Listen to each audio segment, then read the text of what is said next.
Hey, what's up, everybody? Welcome to another episode of Wine with Tokes. Today, I get the pleasure of sitting down with a friend of mine. His name is Ade, and we get to share an amazing bottle of wine together. Ade is the founder and CEO of TnT Prosperity Capital. He's a savant when it comes to financial literacy. He's into the real estate industry, project manager, man of many phases to himself. According to his wife, he's a great husband and an amazing father to two daughters. Welcome to Wine with Tokes, Ade. Pleasure to be here. Awesome, awesome.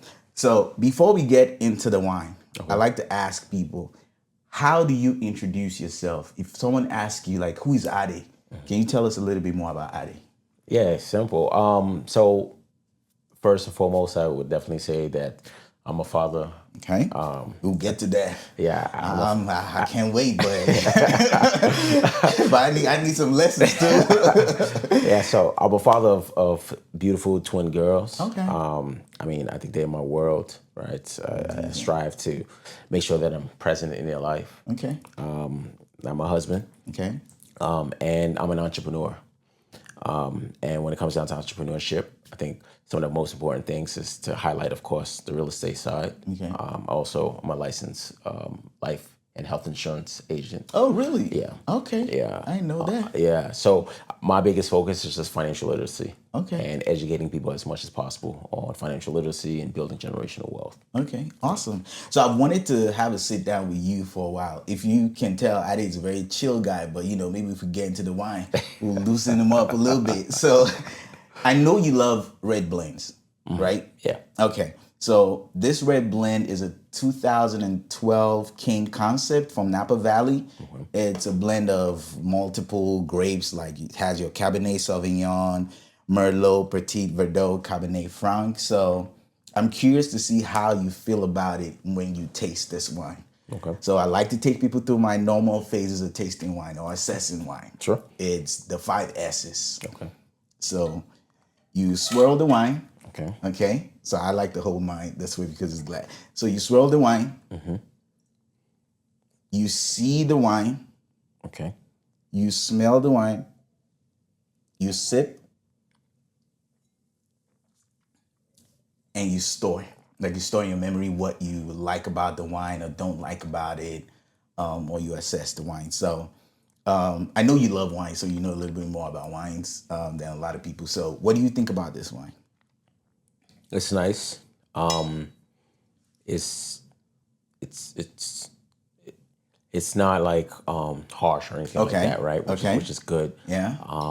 It goes down relatively smooth. Okay. I taste some of the berries in there. Okay. What kind of berries do you think you taste there? I'm gonna You be know? I'm gonna be totally wrong on this. I'm sure of Okay. it, but it tastes like blackberry, but I could be wrong. It is. Yeah. it is Blackberry. blackberry. Okay. Do you taste any like flavor of like dark chocolate if you sip again? Like dark chocolate specifically in it.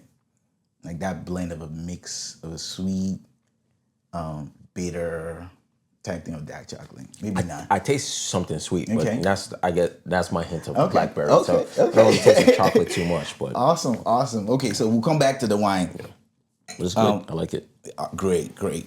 So talking about what you do, before we get into all those things that you're involved in and family and you being a father, let's start from the beginning. Okay. What was childhood Ade like? What were you like as a kid? And where did you grow up? Okay, so I grew up in New York. Okay. Yeah, I grew up in New York. Were you born in New York? I was born and raised in New York. I was born in Brooklyn. Okay. But I was raised on a small island called Staten Island. Okay. Not a lot of people know about Staten Island. Right, it's the home of Wu-Tang, if Okay. anybody wants to know. And man, I was one stubborn kid. Man, I was a knucklehead. It's the knuckleheads that grow up to be more level-headed people later in life. I was a stubborn knucklehead kid, man. Always getting in trouble. Okay. Early on, I was always getting in trouble, man. And I remember when I was younger, my dad used to threaten to say that he was sending me to Nigeria. To go get you straight. Yeah, get you straight. Every single year, I'll send you to Nigeria. Don't worry, I'll send you to Nigeria. So yeah, but that's. I mean, That yeah, Childhood that's addict. childish. Do you Yeah. think anything from you being, uh, I wouldn't say knucklehead, but being a Say it. stubborn child, the rebel, or not being the so much of an obedient, child at home, do you think any part of that played into, or turned out to be a positive thing for you as you were growing up, or now that you're an adult? Um. Being stubborn, being a knucklehead, right? I never took the first answer as golden. Okay. I was always someone that would, challenge and challenge authority, right? My Okay. parents, and I think that's what helped me become the person that I am now, right? Especially when it comes down to finances and Okay. understanding different components of finances. Because if I stayed with what was taught to me, what was taught in school and things like that, I I don't think I would be in the financial Yeah. realm, right? Trying to educate people Yeah. because schools and they teach you things, but it's such a lacking in Okay. terms of understanding finances and understanding the power of money and the power of wealth.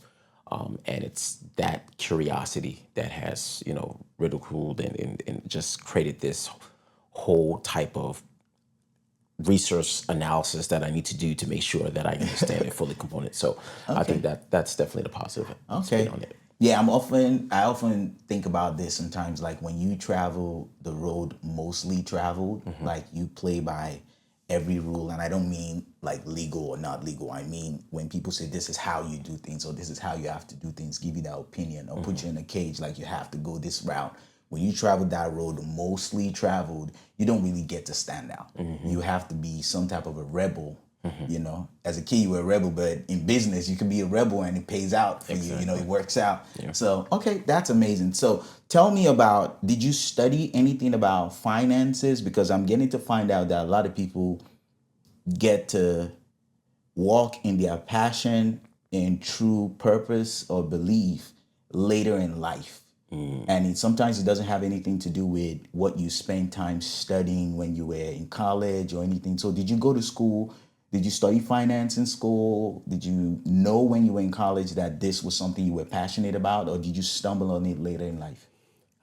So two part. So I have my degrees both in economics Okay. and accounting. Okay. All right. So though it's not directly in finance, it kind of, I mean, especially Plays with a part economics, into it. it definitely plays a part into it. I mean, growing up, so funny story. When I was in a high school, I wanted to go to school for electrical engineering. Okay.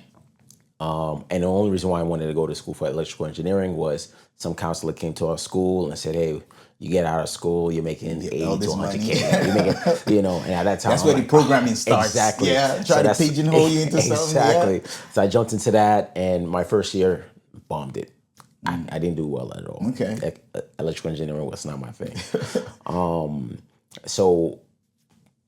So fast forward, right? I mean, I don't think that I grew up looking at it and say, man, I want to do something in financial wealth or financial coach or anything like that. No, it's something that I definitely stumbled on after even I got my MBA. So I have my MBA as well. And it was long after that that I said, okay, well, I think this is something that I really want to do, and I want to be able to educate people on different components of finances and generational wealth, and just building that wealth component. Okay. So you're not just passionate about it, you're also like skilled in it because you, one way or the other, economics and MBA, you have to touch finances, you have to touch the landscape of different industries Yep. and how you can leverage them to make money. You have to understand taxes, bookkeeping, and all that.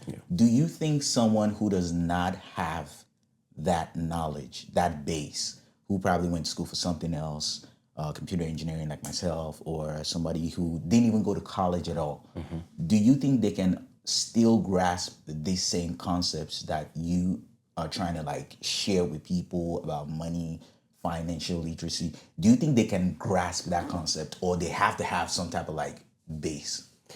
I mean, it helps to have a base, but to be honest, I mean, information is so easily available, Yeah. right? So, with that being said, I mean, if you know the information that you're looking for, or at least have the right resources around you, you can definitely, I mean, probably be better than I am, right, in it.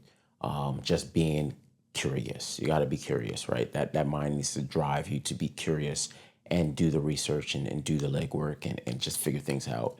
But I mean, information is so readily available, unlike the way it was in the 90s and Yeah. 2000s and stuff like Yeah, that, right? YouTube now, social Yeah, media, a lot of people exactly. sharing knowledge like yourself Exactly. through TNT Prosperity Capital. So tell us, what is TNT Prosperity Capital about? When I first I saw TNT, and last, like the bomb bomb. At least that's what I know from, like, when I see TNT or something like that. So it's like, okay, you want to blow up prosperity or what? I was like, was that what I was thinking about? But okay, I was like, nice. So what is TNT Prosperity Capital, and what do you do? Okay, fantastic question. So, TNT is actually the names of my daughters, right? Oh, that's so Yeah, cute. Okay, yeah, look at you, yeah. So man. so Okay, building that brownie, you generational brownie points. brand, yeah, yeah. There you go. So every LLC that I have actually starts with the TNT aspect of things around it, That's right? amazing. Yeah. Okay, so now let me touch on that, because that's really important. When people make long-term decisions out of specifically meaningful, ideas or concepts, I think it's a little bit deeper. So why did you choose to imbibe your daughter's names or part of their names in the name of your company? Well, so it's in the book of Proverbs that talks about a man leaves behind an inheritance, right? Yes. Not for the children's generation, but their children's generation, Yes. right? So when I think about these companies that I'm creating, Yeah. right? These are legacies that I'm living behind Awesome. for my children, Awesome. right? So, and I want it to be known that, yeah, I mean, they're twins, but also that they have equal share in these companies, these Okay. buildings, right? So I'm building a legacy, but I also want it so that when I'm long gone, they can have these entities and they can continue to move forward with those entities as well. That's amazing. That's amazing. So why do you think it was important for you to have that mindset of, I'm building a legacy when I'm starting this business? Like, you're not just saying, I'm starting this business for myself, and then down the line, when it's successful and stuff, you can now start to think about that. Why do you feel like it was important for you very early in starting your business to have your daughter, and not just your daughter, but your children's children, like you said, from the book of Proverbs? Why do you think that was very important, or why is that important? Yeah. I mean, so working a 9 to 5, I look at that as just me, right? Honestly speaking, right? Yeah. 9 to 5 is just really for me, right? But these businesses that I'm creating and working for, these are building generational wealth Yeah. for my children, building a legacy for my children, so that when it's time, I can pass the torch from me to them. And that's, I think, one of the biggest things that, as a father, as any father, Yeah. they should look at is trying to build and create something for their children to move forward with and proceed in their lives with. So as I'm creating these businesses and I'm trying to have these businesses be established, they're really for the focus of my girls, That's right? awesome. Just building and setting them up at a different level than I ever was, That's right? awesome. And allow them to progress that way. That's awesome. We got to cheers to that, Yeah. bro. We got to cheers to Yeah. that. Okay, so back to the conversation about TNT Prosperity Capital and what you do. Can you tell us what you do?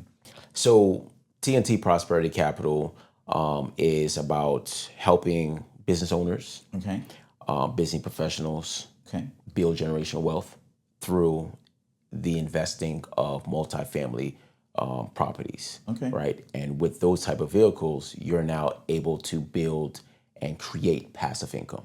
Okay. We're also focused on educating people as well. I think one of the misconceptions about multifamily investments or real estate in general is that people think that you need hundreds of thousands of dollars Yeah. to invest in them.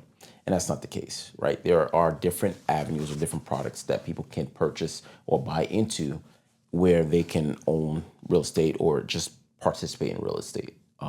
So through social media content, we share different fun facts or different myth busters to educate people, and then as well as open a door for investors to partner with us on deals that we're currently working on. So looking at different joint ventures or syndication models. Okay, that's awesome. So, do you only focus in the Dallas, Texas area for now, or your portfolio branches into other states, other parts, when it comes to the multifamily home?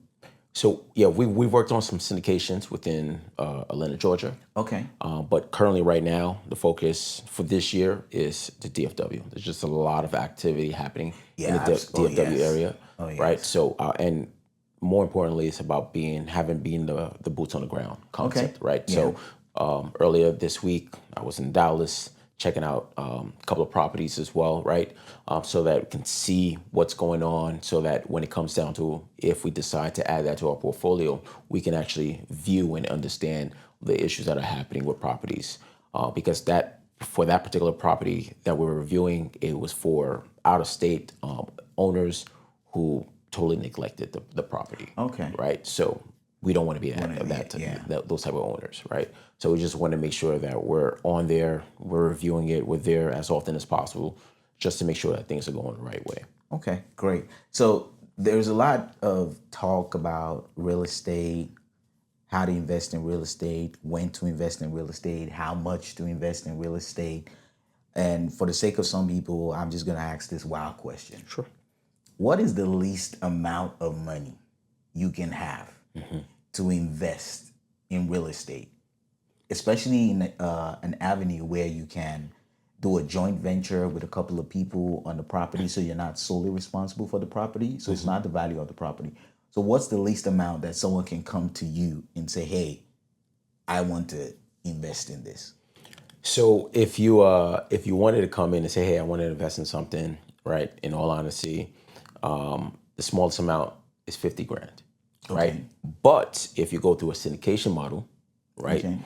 And because we're dealing with properties that are worth a couple of $1 million, right? So if you go in there through a syndication model, and let's say you have 5 grand, right? And you have 10 friends who have 5 grand. You guys now create that vehicle, a syndication vehicle. You now come in I as understand 50 that grand. now. You now have part of that. Oh, and you do that at TnT Plus. Oh, that's amazing. That allows people to come in where you fit in type of situation. Okay. Exactly. That's awesome. That's great. And how, just gonna say that, how lucrative, like someone said, the oldest form of investment or the oldest business to invest to is real estate or something like that.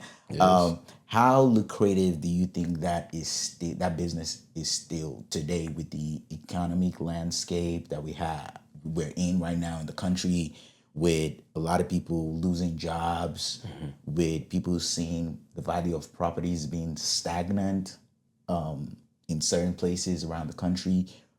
Do you still think like real estate is still it?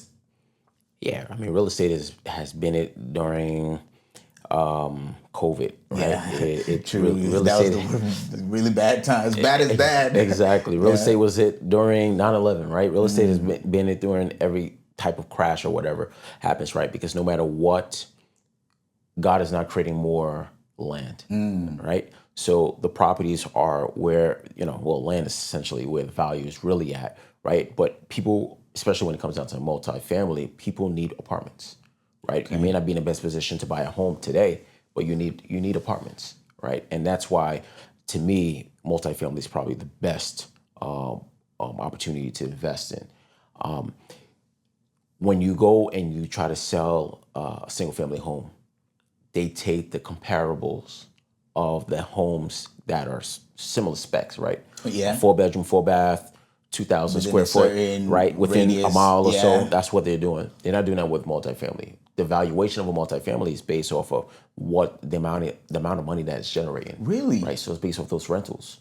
Right. I did not know that. Yeah. Okay. So with that being said, I mean, before I owned my home, well, before the bank owed my home. Let's be honest, I don't own my home, right? Before the bank, because there's a Because mortgage you on put the it. mortgage, Yeah, that's the right yeah, mindset to yeah. have. That's going to keep you on your toes to Exactly. get to that point of ownership. Yeah, Exactly. yeah, But before that, I was renting, and I don't know about you, but my rent never went down. It relatively yep. stayed the same or went up. Always. Even when Right. you get out of the property, that same the your rent goes higher by a certain amount, and then you leave the property, they want to rent that same Yeah. unit to somebody else. For more. It, Right. So that's rental income, right? So they are basing it off that generation that income that has been produced by rental the property. and other Okay. things, right? So multifamily to me is golden. And then two, if you, let's say you decide, okay, well, I want to invest in real estate and I do a single family home, right? Now you have somebody, a family who's in there, and now they decided their lease is up and they don't want to rent out your home anymore. Now you have a space where you now need to look for someone to go in and rent that home. Yeah. With multifamily, right? You're dealing with a 50 unit, for instance, right? 10 people Profit from here decide. can cover up for this and there's no Yeah, loss. but yeah, you don't have to worry about the loss, right? 10 people leave, yeah, that your rental income may slightly go down, drop a little bit, but it's not going to be significant where you're, Paying like, 100% of a mortgage for a exactly, single family home because there's exactly, nobody there. And exactly, then your annual profit becomes your 1 month mortgage that you paid for when nobody was there, and now there's no profit the whole year. exactly. I've literally seen situations like that. So okay, that makes sense. Okay, And it's something interesting. that also add, a lot of people don't realize this, right? I mean, look, whether you hate or love the guy, right? Trump came up with this beautiful concept, right? The big beautiful bill, right? Now I was gonna ask you about that because I don't know so much about that. So what is that? So what that does is, I mean, it allows for people who either buy or renovate multifamily or investment properties. Okay. They can write off 100% within that first year. No way. Yep. So if you rent, if you buy as an investment property, putting it up for rent, or you kind of flip, so you buy a house and then you renovate the house and you want to sell the house, is that what you're saying? No, so if you buy the home, if you buy, again, it has to be an investment, right? Property, okay. Investment property. Okay. But if you buy the home or you decide to take a Man, I was just loan, about to go sell my house, buy another house, and put it on. yeah, or if you decide to, well, I don't want to buy a new home, I want to renovate, right? Okay. You can write off those expenses you paid for within the first year, 100%. Oh wow, Yeah. interesting. Yeah. Is that like law now? Like that's something you can do now? Or is still one of those bills they're trying to pass and all that process? I mean, I haven't dug too deep into it But yet. it's definitely but worth knowing if yeah, you're it's thinking definitely- about investing in that. Yeah. Okay. So pivoting a little bit away from real estate, like land and property, but still in the realm of money, financial literacy. I like to ask people who I think are like money conscious. And when I say money conscious, not really in the chase, but in the awareness of how money works. Okay. What is your relationship with the money? How do you relate to money? I mean, so there's a quote. If you don't know the power of money, then you don't understand. Oh no. Oh, what was that quote? I mean, my whole concept about money is this: money should be used as a vehicle, right? It's not the means of everything. It's not the justification of everything. It's should be used whereby if the money you have is not generating money, you don't Okay. understand money, Money. right? Okay. Or you don't understand the power of money. Okay.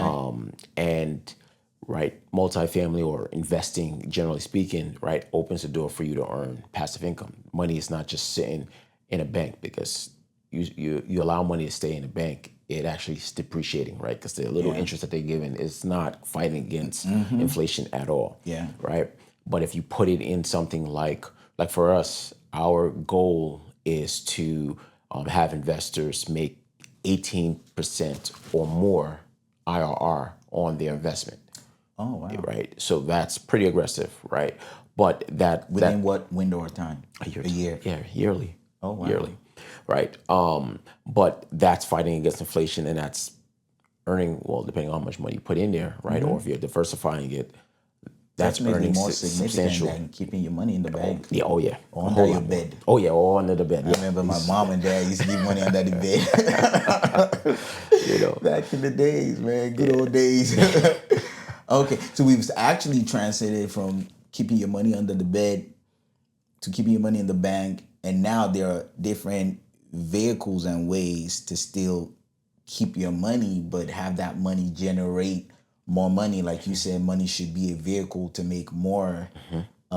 Okay, interesting. That's a good relationship with money, and thinking about it from a perspective of the average American who maybe does not have the right understanding, or the average person in the world. I don't think 50% of us understand what money truly is or what money should be. Thinking about that perspective, or thinking about somebody who wants to have a better relationship with money, where do you think they can start from? I mean, I'm always gonna say, yo, check out our website, Okay. www.tntprosperitycapital.com. You can also follow us as well. But I mean, there's so many resources out there, Yeah. right? You can go on YouTube, you can go on IG. Forget about the reels that you're looking at for entertainment. Just go on TikTok even. I mean, there are so many different avenues out there where people are just sharing information. Okay. So so it's right to say, if you want to have a different relationship with money, seek information first. you Like, have to. start from have to. seeking information. You have to. So when you think about seeking information, and you think about how the economy in the US, let me be specific to the US, where a significant amount of us are living with some type of yin and yang between debt and credit, or between cash and debt. And people are like, there's good debt, there's bad debt. For the average American who is probably not in the place where debt is a good idea, do you think people should start off from getting rid of their debt, or to not necessarily think about getting rid of debt, but what do you use the debt for? What do you use the money for? What do you use the credit for? How do you think people should think about that relationship between being in debt financially and credit or cash? So first and foremost, I think people should focus on one, building their credit, right? Getting their credit in a good place. You don't need to have an 800 credit score or 700 credit score. 640, 650 is actually not bad. Because from there, then you now have access to what they call OPM, other people's money, Okay. right? Other people's money. What's that? Because I don't remember the last time I had access to other people's. Well, At yeah. least in layman's term, other people's money is money, your wallet. Yeah, you gotta give me a card or something to have Well, access to your money. What's OPM? OPM is so, like, for instance, if I want to go and buy a multifamily home, Okay. right, and it's worth $3 million, right, and usually to get a loan, it is probably like a 30-70 split, right? Okay. So I need to put down at least 30%, right? Now, usually people will try to raise capital, Source right? Source capital. capital, or you can get a hard money lender, right? And they'll take a assessment of maybe your business. If you don't have a business, they'll take a assessment of your own credit, right? And then they'll give you a loan. Well, that's not your money. That's OPM. That's OPM. That's other people's So money. either you're sourcing for money from family, friends, doing this whole promissory note or whatever, Sure. gathering Yeah. money together. Yeah, That's soft all commitments. OPM. Yeah. Okay. Yeah. Yeah. I mean, because if you think about it, if you have a multifamily and let's say it's generating 15%, right? And this hard money lender is going to charge you 7%, Yeah, you still. right? You're still pretty good, sitting at 8% of your money, right? You cover the loan, and then you go over, and then remember, at the end of the year, you write that off. It's more money coming back into your pocket. It's a beautiful thing, man. Okay. Okay. Awesome. So, in from the perspective of thinking about money and the businesses you, by the way, how many businesses do you run? You said something about the different businesses for your daughters. So I'm always curious about this when I meet entrepreneurs. Like, how many businesses do you run? You don't have to name them if you don't want to, No, but it's fine. yeah. So I do have two. I have two LLCs, right? Okay. The first one is TnT Prosperity Capital, right? Okay. That's my real estate investment firm. Okay. The second one, or the original one, was TnT Consultant Services, Okay. and that one is the insurance arm. Okay. Yeah, you did say you're a Yeah. licensed insurance Yep. agent, or Agent. what do you? Well, licensed insurance consultant, I guess. So what do you do like as a licensed insurance consultant? So, well, first I educate people on the power of life insurance. Okay. Also, you're focused on life insurance. Yes, Okay. yes, Awesome. yeah. So term, universal, well, IULs, right? Index universal life, annuities, Okay. GUIs, which is guaranteed universal life. But yeah, to kid around those types of products. I've been hearing a lot about like life insurance in our community, and I think we need to talk more about it. And when I mean our community, I mean like Black people, people that look like me and you. So, what is the importance, or what would you say are some of the importance that you want to stress for people to understand when it comes to getting a life insurance or getting life insurance, and when should they get the life insurance, and can they get multiple life insurances and stuff like that? Yeah, great question. So it's important to protect your assets. Okay, And your assets are, I mean, your biggest assets are your family, absolutely. the home that you live in, right? But I think most important is it's your family. And I know when my mom passed away, I mean, she left behind a home, right? And in order to cover things, we sold that home. But with a life insurance policy, You wouldn't have had to do you that. wouldn't have to do that, You could right? have preserved memories in the home. Yeah, yeah, right. $1 million, $2 million, $5 million, right? If your home is worth $1 million, you should, by bare minimum, have a policy to cover that, right? So that when you pass, your family doesn't need to strap, Yeah, right? Because usually, when you buy a home, you're buying a home based off of, most people, well, average American will buy based off of two-family income. I mean, two-person income, yeah. right? So now, if one passes, now you only have one income, One income right? becomes stress. Yeah. I mean, usually it's the man that usually passes first, right? So now it's the woman, right? Many women can't sustain that home by themselves, so they have to now sell it, right? Why do we need to reposition our or displace our family because we didn't set the right things in place, right? That's what the life insurance policy is about, right? When I pass, I have a life insurance on my head. So when I pass, my wife gets, and it's cash. It's not something that is she needs to pay taxes Worried on. about? That's It's going awesome. to be a That's check, amazing. right? A check that's coming straight into her account, That's amazing. right? And then she can use that if she wanted to pay off the home. She can pay off the home and do something else with it, or whatever she wants to do with it. That's amazing. I think that shows love too, because I do remember my father actively in like a different scenarios when things will happen in life, and maybe we don't get our way. Like as a kid, I'm asking for something, and he's like, I have this money, but I need to invest this money in this because someday I'm not gonna be here. I gotta take care of your mom. You're gonna be a man for yourself, but I gotta look out for your mom, you know. And I know you as kids will take care of her, but I'm the one that asked for a hand in marriage, so I gotta make sure I look out for her. And I remember him saying things like that. As a kid, I didn't understand, but the older I got, I really pipped it, and I was like, "This is an amazing man to think like that." So I want to shout you out definitely for thinking that way, even as young as you are now, and also being an advocate to share the knowledge. Like, hey, people, you can do this, get this life insurance, and you're taking care of your loved ones. You know, it's one of the ways to show love to your family. That's what I believe. Yeah. I want to pivot off of something very important that you said. You said usually it's the man that dies 1st.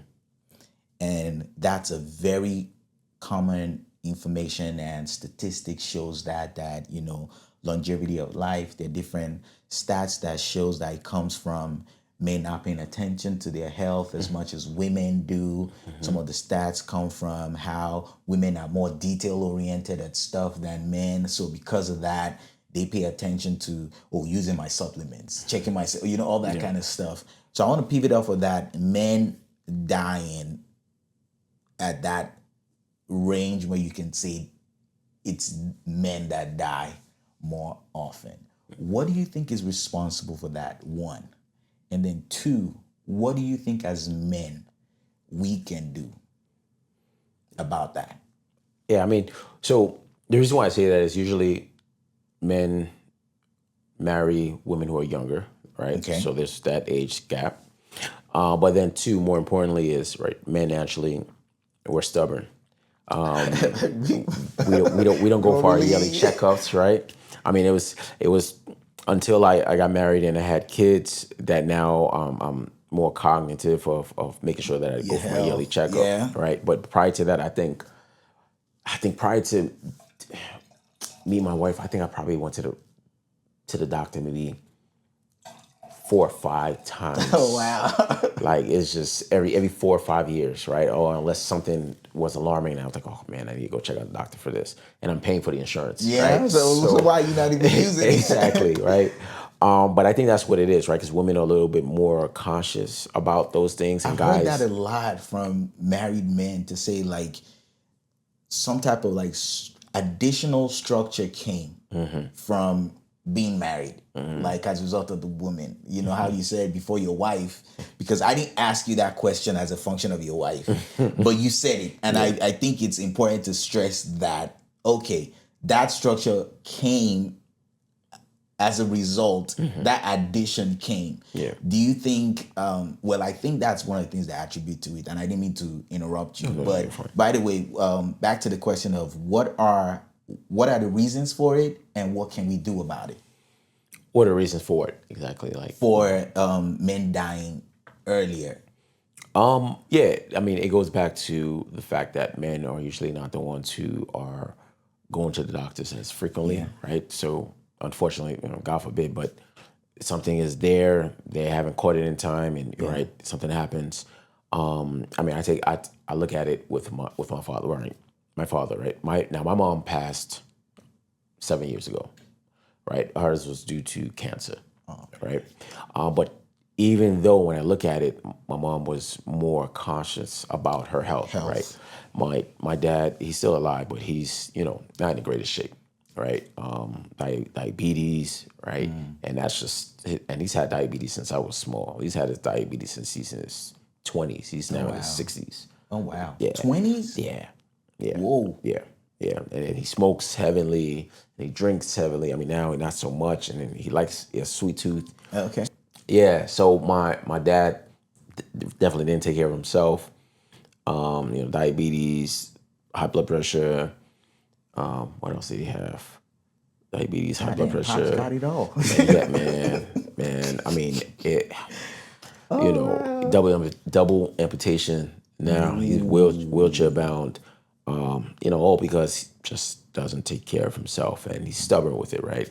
Both my sisters are in the health field, and of course they pounded on him like, "Hey, Dad, you got to take care of yourself. You got to take care of yourself. Take care of yourself." And But you have to do it. You have to execute. You have to obey. You have to go get. You have to take yourself to the hospital to get but tested. he's a get typical checked. Niger guy, right? So how you gonna tell me how to live my life? I I'm do what your- I'm I'm doing. your Yeah, I'm father. your father. All that shabash, right? So, but yeah, I mean, it's for men. We got to remove the pride. We got to be vulnerable, and we have to take better care of ourselves. Like for me, the main purpose is because I want to be able to play with my daughters and see them walk down the aisle and see them create their empires and meet their children, right? I want to be there for them as much as possible, right? So that's one of the things that has kind of opened my eyes to make sure that, okay, I'm on top of certain things, especially when it comes down to health. Okay, that's awesome. So you said a keyword, and I don't know. Throughout this interview, you've been saying some stuff that just strike something in my head. Okay. And you said a keyword that led me to a conversation I had with one of my mentors. He's a lot older, and he's in his 50s. And so you said, as men, we have to be vulnerable. He was telling me about the first time he went to have his colonoscopy and what's the other one? Ooh, I forgot what it's called. So Prostate. Prostate check. So I think that's the height of vulnerability. Man. So, have you done that? Are you vulnerable enough to go do it at the right time? Because I'll be honest with you, I can't answer that question right now. I can't. I know I'm not at that age yet, but we had a conversation. And I love this guy. He's an older mentor. He keeps things real with me, from a business perspective and from a personal life perspective. So I know that's a blockage in our head as men. So how do you get over that? Can you even answer that question, first of all? So I can, right? So I'm in my 40s now, right? Okay. Okay. But prior to my 40s, I went over and got I went to the doctor, got a normal checkup, and I remember prior to that, I was hearing like some type of podcasts about or I watched a show, I guess I think it was, and they were talking about getting your colon checked and getting your Yeah. prostate checked. So I told my doctor, it's like, yo, would it hurt if I went over and just got my Yeah. got those checked? And it's like it doesn't hurt, but I mean you don't need it. Yeah, And I was you're like, not- all right, sure, let's get it done. So I've gotten it done. Again, this was probably I think at 37 or 38, but I haven't gotten it done since because I asked my doctor recently, and she was like, "Yeah, no, It's not time. it's not time." Yeah, I Because think they changed that. They said now you need it into your 50s or something like yeah, that. exactly. Yeah, my mentor said something similar to that. But yeah, I got a long time to get ready for that. But okay, so I want to take a quick shift from just talking about men's health Okay. to narrowing it down a little bit more into mental health. With the businesses you run, you're a very family oriented person, you're a hard worker. I think most of the time I call you, I've tried to call you, your phone stays on do not disturb. So I got to dial it twice to get to you, or send you a message. So I can tell this because you're wrapped up in something you're working on, or you're busy either with family or with work. So back to mental health specifically, how do you take care of yourself? Like you, Ade, how does Ade relax when Ade is going through a tough time?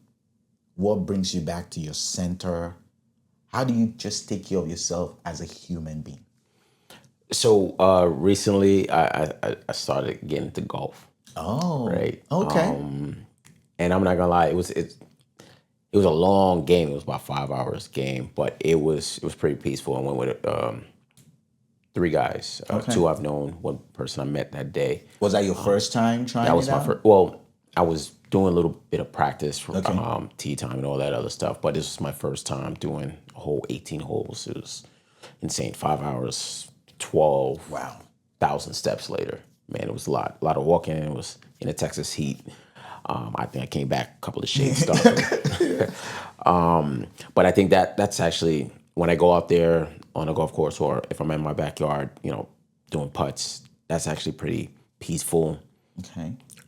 Spending time with my girls is Okay. peaceful. And let's see. I mean, family time is pretty peaceful. I mean, sometimes I haven't done it in a while, I'll go for a run or shoot some hoops, right? Okay. Yeah, I see you. You play basketball a lot. Yeah, Yeah. so staying active. I I saw think the day you pulled some though. I was like, yeah, that 40 is that's it. showing. Yeah, that 40 is That showing. 40 is showing.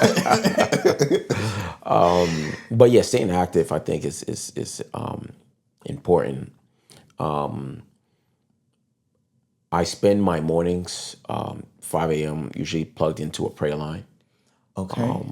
So and read affirmations, going through different quotes, things like that, being positive.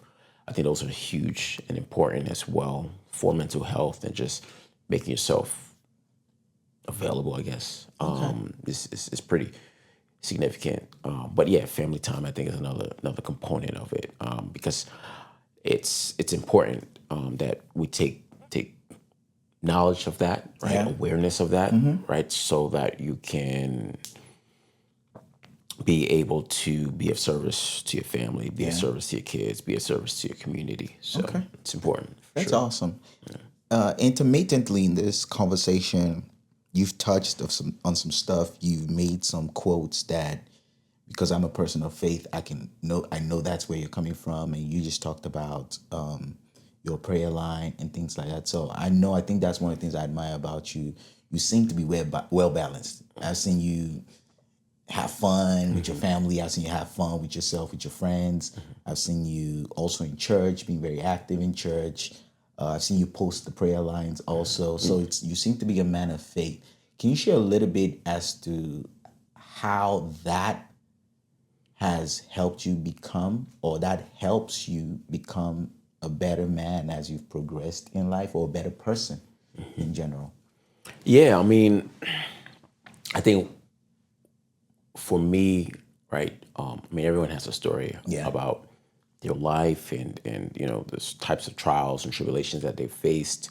I think me holding on to the Word of God has helped me progress in certain obstacles and certain situations that people face. Yeah.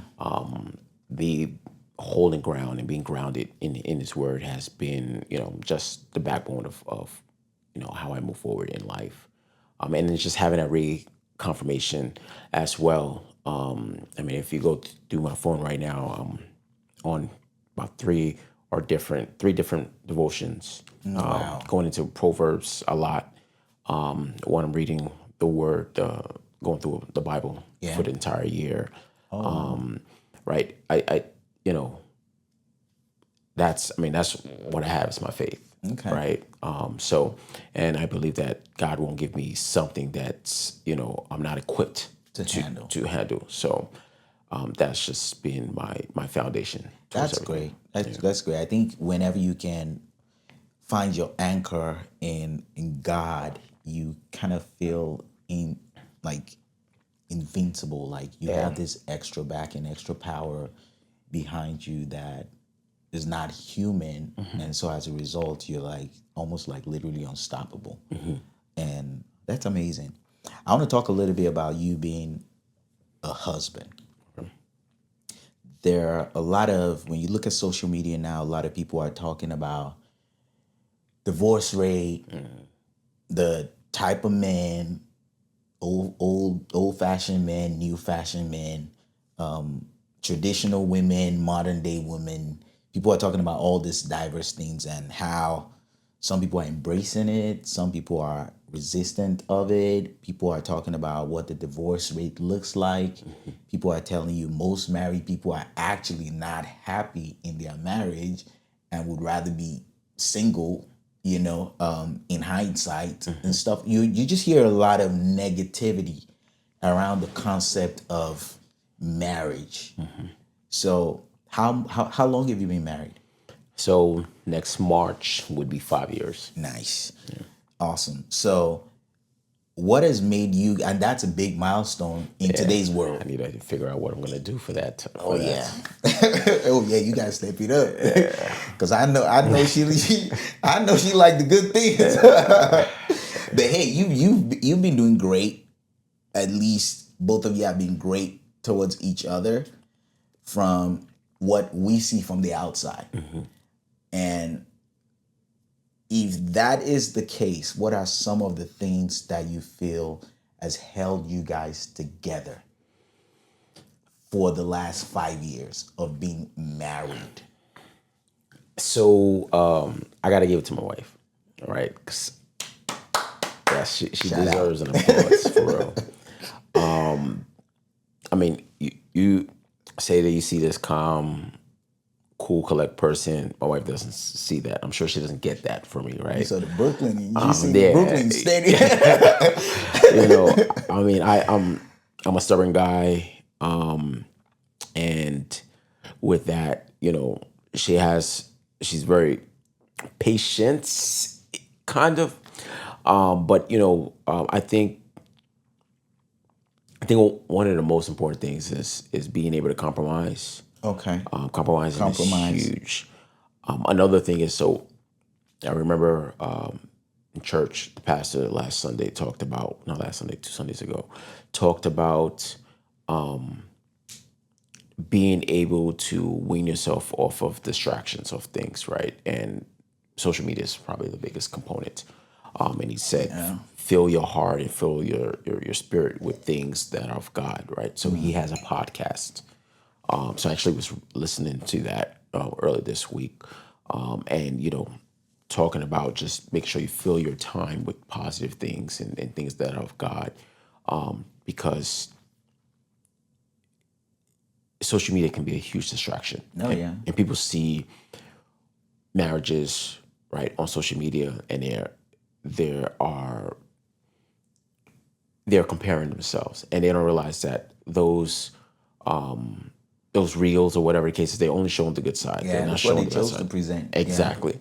Right. So they're not seeing the struggles. They're just seeing the good side, and they're looking at their other person, and they're like, okay, why aren't I? Why Why is that aren't we not like this? all Right? day, every day for us? Why is this Exactly. not 247 for Exactly. us? And that I think that's the biggest issue with many things that are happening now. Even though right people highlight on those things, they don't realize that there are studies out there that tell you that more men are in their children's lives than they have ever been. Yeah. Right? They don't tell you about those things, right? They don't tell you about all the active fathers that are now, They're in this generation. active with their children, Yes. active with their wives, Yes. present fathers, present fathers. Yes. husbands. They don't talk about those Yeah, things, right? They yep, always talk right. about the other things. So I think it's all about really being intentional Okay. with what you're doing. I mean, being able to spend time with one another. I mean, fortunate for us, we're both remote, Okay. right? Work from home. As we work from home, right? Team work from home. Yeah. All day, every day. Right. So it's, and we have the kids at home. I mean, they'll be starting school soon, in a few weeks, but for the most part, we're always at home, always in each other's faces. I mean, usually if I want a meeting, my girls will copy. I'm sure all everyone knows my daughters. They see them on my All Zoom your calls. videos. They see them on the Zoom calls. They probably can identify which one is which, because wow. as soon as I'm on the phone and they hear it, they're in the wow. office. No matter if I lock it or not, they'll knock on it. And you're like, hey, make we want noise. a job too. Exactly. Like, let's get this check too with you, Yeah. daddy. Yeah. That's funny. But I mean, it's just all about just being intentional. Intentional to spend time with the family. Being intentional to be present. I personally speaking, I try to take my girls out every weekend. Okay. Out That's good. and about. Anyone who follows me on social media sees my videos of me posting all different types of things. Yeah. With them in there.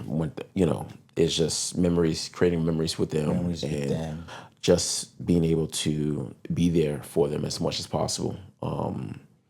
So yeah, just being intentional. I think it's the most important part. I think from you just talking, you seem to be one of those happy girl dads. I have no So choice. what is he? What is hey, y'all? Hey, you no can try choice. again. No, we're good. Y'all can try again. We're good. We're good. Y'all good. We're good. We're good. Y'all good. We're good. But when people talk about girl dad, what is that experience for you? And also, especially as a black man, what does girl dad mean to you? I'm raising future queens of this country. I think for me, I mean, well, let's take a step back. There's always a special bond between father and daughters. Yeah. My girls are my world. One of my girls is always glued to me, so everyone knows who she is. Who she is. In the mornings, if I'm in the restroom, she'll knock to see if I'm in there, and if I tell her, "Hey, can you go? Daddy's using the restroom," she'll sit in front of the door and wait for me. Right? Wow. There's just this always bond with them. I mean, they're always literally attached to me. If I'm in the living room, they'll both grab onto my legs and then sit on my foot, and I have to walk with them on my foot. Like, they're always glued to me. So, I mean, it's a beautiful thing to have girls. I mean, I don't know what it is to have boys because I Yeah, only yeah, have yeah, girls. yeah. But I mean, my wife probably will say this as well, right? I mean, you can see the excitement, right? When mommy's home, yay, mommy's home. When daddy's home, Oh, daddy's really? home, right? It's just it's just a beautiful thing. Like I had to run out the house today, So they won't see to you come here. walking out. Well, no, well, one was like she saw me put on my shirt and she was like, "Daddy, where you going?" I said, I'm going to Uncle Toke's house." She was like, "I want to go to Uncle Toke's house." Like, no, you can't go. We'll go tomorrow. And then she, barricaded herself in front of the Oh, garage door. wow. Oh. So I had to pick her up, take her into the living room, throw her, right? She was playing, and then run, and then I can hear her crying. Oh, You man. know, Okay, so now I got to yeah. get you out of here real quick. No, So no, she's not- they're. I mean, they're sleeping now. Okay. They're sleeping now. But it's just Good feeling. it's So a do you yeah. think your daughters brought out your softer side? Oh yeah, for sure. Okay. Oh yeah, for sure. Because I know if I had boys, if I had a son, the way I would treat him is going to be different than the way I would treat them. Right? You got to be a little bit softer with girls, right? You got to be a little bit stern with boys. So I know how I handle them is going to be different. Like if I raise my voice, they they Start crying. yeah, they start Yeah, crying, yeah, and then yeah. I have And to then you feel come, so guilty, and like, I'm why like, did I okay, do that? sorry, sorry, come back, come, With a boy, I can scold and yell, and I'm sure they'll be fine or whatever. So That's awesome. Well, I appreciate you for making time to come chat with me and enjoy this bottle of wine. Again, this is a 2012 King concept from Napa Valley. If you love red blends, then you have your Petit Verdot, Merlot, Cabernet Franc, a little bit of those in there. I think this is a great wine to really try. I really love this wine. And give me a score for this wine. I know people have a different palate for different stuff, but what do you think about this wine? On a scale of 1 to 10. I mean, I would give it a. I mean, I actually like the wine. Okay. I like the fact that it's not too sweet, Yeah. but it's not too tart. Okay. It's not harsh. It goes down smooth. It comes up smooth. It's got a pretty light smell, but you can. I don't smell the chocolate like you Okay. stated, but I mean I do smell the berries, Yeah. which is nice. Very comforting. Yeah. So I mean, taste. I'll give it like an 8. Okay. Smell. I'll give it like an 8.5. Okay. They they taste. I mean, they score wines on different palates. Like I can't remember what it was. When we went to South Africa, they were telling us all of the different ways they score it. Oh, you mean like the acidity, Yeah, the and all that stuff. opacity? Yeah. Yes, yeah, the different parameters to which you can maybe not score, but at least grade or rate the Grade it, wine, yeah. and compare it with what it should be. Okay. So I mean, I don't think it. I mean, I'm a novice with this, right? So I don't taste But the you like acidity, it. but I like it. Hey, I It's did cool. my job. Yeah, I I was it. like, Adi loves like red blends. So I was like, okay, let me check my cellar, see what I have. That's a good one. Nah, So I'll definitely get this. Okay. I'll definitely get this. Awesome, awesome. Well, thank you, everyone, for taking time to watch this video. I hope you learned something about Ade's journey from being a knucklehead to him being a chill guy that he is right now. I hope you learned something about finance, real estate, your relationship with money. I know I learned stuff about that. Please go get life insurance. Please, please, please go get life insurance. It's very important. And share the word with your loved ones too. Also, you can connect with Addy at TnT _ prosperity _ capital on Instagram. And what's your website again? www.tntprosperitycapital.com. So TnT Prosperity Capital. Think about it. TnT blow up prosperity. You want to blow up your prosperity capital. Hey, nobody's mad at capital. Whatever way it comes, we love capital. It's your leverage. So check Ade out. Follow him on Instagram and other extended peripheral spots that you can find information about what he does. Reach out to him one on one, send a DM or something if you want to know more information about it. Thank you very much, Ade, for being on this episode of Wine We Talks. Do you want to leave us with anything? I don't care what it is. This is open-ended spot. What do you want to share? You want to drop your credit card number? I would like that. Whatever you want to share with us, do it. Yeah, no, I mean, I think most importantly, man, live your life, prosper, be the best that you can be, and enjoy your family, man.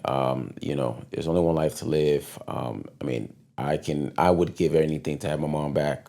Wow. So I would say, man, just enjoy your family. Cherish them while they're here. Yes, definitely, Awesome. definitely. Awesome. Thank you, everybody, and I'll see you on the next episode of Wine We Talks. Stay tuned. Bye.